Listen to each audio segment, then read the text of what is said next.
Quero trazer um assunto que a gente debateu hoje no Bom Dia. A gente deu uma matéria importante ontem no Brasil 247, que era a denúncia dos funcionários do jornal Estado de São Paulo sobre o assédio moral que eles sofrem de uma mulher que é editora executiva do jornal, que é a Andresa Matais.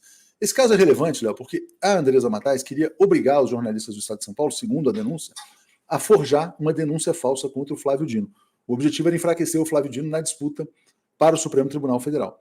E ela, segundo a denúncia, ela chamava as jornalistas de vaca, de vadia, era uma pessoa autoritária, bem violenta mesmo, e também favorecia seus amigos, prejudicava os inimigos, etc. e tal, que a gente não sabe até que ponto são amigos e inimigos dela, ou se são os amigos ou inimigos da casa, e ela simplesmente cumpria o papel de capataz, né?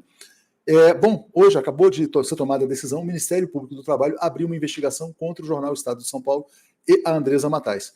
Toda a mídia brasileira, a mídia corporativa, o Estado, Globo, Folha, estavam dizendo o seguinte, não, que é um absurdo, tal, que é uma perseguição do PT. Isso não tem nada a ver com o PT, com o governo Lula. Isso é uma questão do trabalho, né?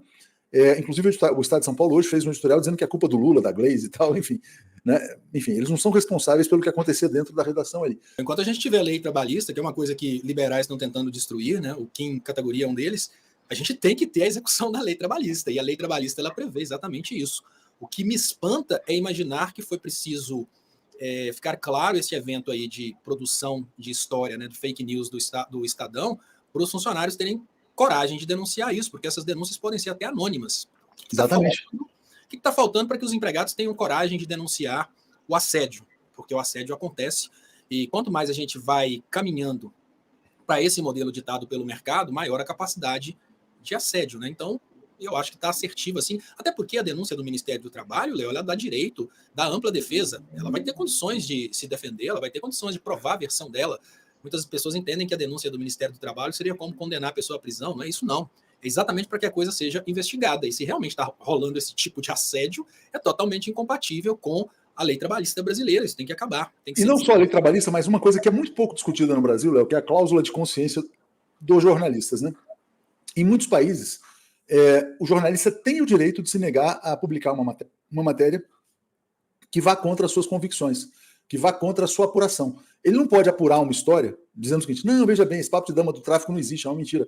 E o chefe diz, não, mas você tem que escrever dama do tráfico, senão você vai ser demitido. É um direito garantido em lei. Então, a gente falou durante muito tempo, Léo, sobre as prerrogativas dos advogados. Existe até o grupo Prerrogativas. Mas no Brasil se fala muito pouco sobre as prerrogativas dos jornalistas, né? O jornalista tem o direito de ser fiel à verdade que ele apurou, né? Esse é um tema essencial também. Isso vale até para o bolsonarista que está descontente com o Bolsonaro, mas não tem coragem de falar porque a igreja vai brigar ou porque a família vai brigar. Você não é obrigado a continuar sendo idiota.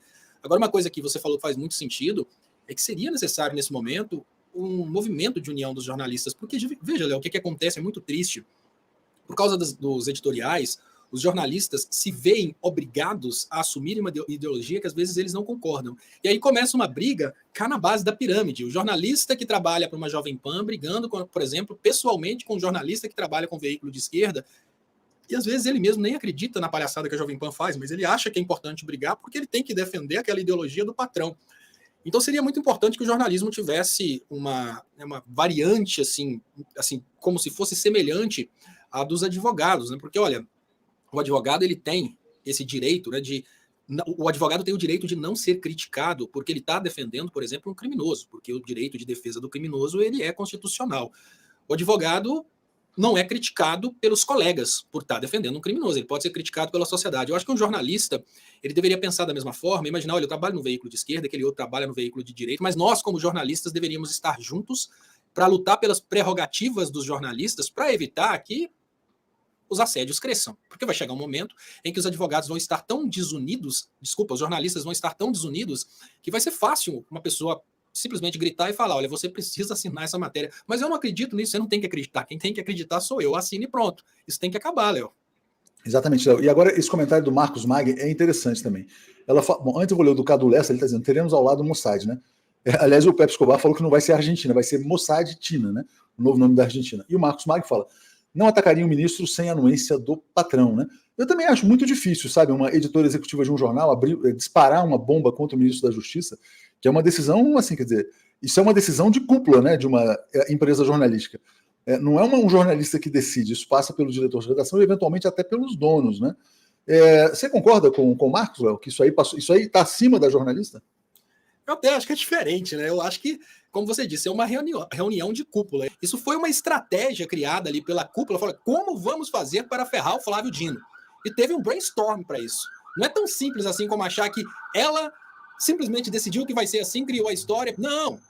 O pessoal sentou para criar essa história. Foi uma história minuciosamente desenhada, analisando o público, analisando o perfil das pessoas que gostam do bolsonarismo e não gostam do PT, o que sensibilizaria mais e o que explodiria mais. E o que prejudicaria mais o Flávio Dino para não ser indicado como ministro do STF.